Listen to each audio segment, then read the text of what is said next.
Actually মোক আজি আৰু এটা কুৱেশ্যন কৰিছে যে বা মেণ্টেলি ষ্ট্ৰং হ'বৰ কাৰণে কি কৰিব লাগে, ঠিক আছে। মেণ্টেলি ষ্ট্ৰং হ'বৰ কাৰণে ইম'চনেলি ষ্ট্ৰং হ'ব লাগিব, ঠিক আছে। তুমি মানে এটাই কাম কৰিব লাগিব, সেইটো হৈছে যে তুমি তোমাৰ লগত হোৱা ঘটনাবোৰ, মানে তোমাৰ লগত দিনটোত যি হ'ল, তোমাৰ লগত এই 2 মাহৰ ভিতৰত কি হ'ল, 6 মাহৰ ভিতৰত কি হ'ল, তোমাৰ লাইফত কি চলি আছে, তুমি সেইবিলাক বস্তু দিনে ৰাতি ভাবি থকাটো বাদ দিব লাগিব, ঠিক আছে। যদি মেণ্টেলি ষ্ট্ৰং হ'ব বিচাৰা, 5 মিনিট ভাবিছা, 1 মিনিট ভাবিছা, 2 মিনিট ভাবিছা, বাছ। তাৰপিছত নিজৰ কামত লাগি যোৱা, তোমাৰ যি কাম, তোমাৰ যি কৰ্ম, তাতে লাগি যোৱা, যদি মেণ্টেলি ষ্ট্ৰং হ'ব বিচাৰিছা। আৰু মেণ্টেলি ষ্ট্ৰং হ'বৰ কাৰণে তুমি ইম'চনেলি ষ্ট্ৰং হ'ব লাগিব, কাৰণ আমি যিহেতু ইম'চনেলি বস্তুবোৰ ভাবোঁ আৰু মানে ইম'চনটো চবতে আনি লওঁ তাৰ কাৰণে আমি মেণ্টেলি ষ্ট্ৰং হ'ব নোৱাৰোঁ। আমাৰ ইম'চনটো আহি গ'লে আমি সেই একেটা বস্তুকে ভাবি থাকোঁ, কান্দি থাকোঁ, দুখ কৰি থাকোঁ, বেয়া লাগি থাকে, তাকে কৰি থাকোঁতে ব্ৰেইনটো কাম নকৰা হৈ যায় আমাৰ।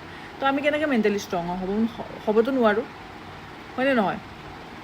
চ' সেইটোৱে কথা, ভাবা বাদ দিবা, কমকৈ ভাবিবা।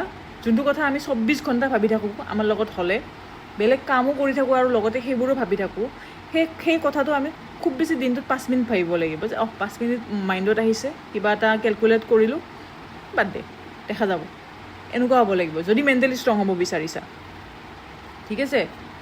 আৰু ইম'চনটো কমকৈ ৰাখিবা, ইম'চনটো ৰাখিবা তোমাৰ মা দেউতাৰ কাৰণে, বাছ, পৃথিৱীখনত। যদি মেণ্টেলি ষ্ট্ৰং হ'ব বিচাৰিছা, সেইটোতো থাকিবই, হয়নে নহয়? তাৰ বাহিৰে তুমি ইম'চনটো যিমান কমকৈ ৰাখিবা, সিমানে তুমি মানে শান্তিত থাকিব পাৰিবা, ঠিক আছে। বেছি ইম'চনেলি ভাবিব গ'লে বায়ে খাব লাগিব আজিৰ টাইমত, মানে, ঠিক আছে।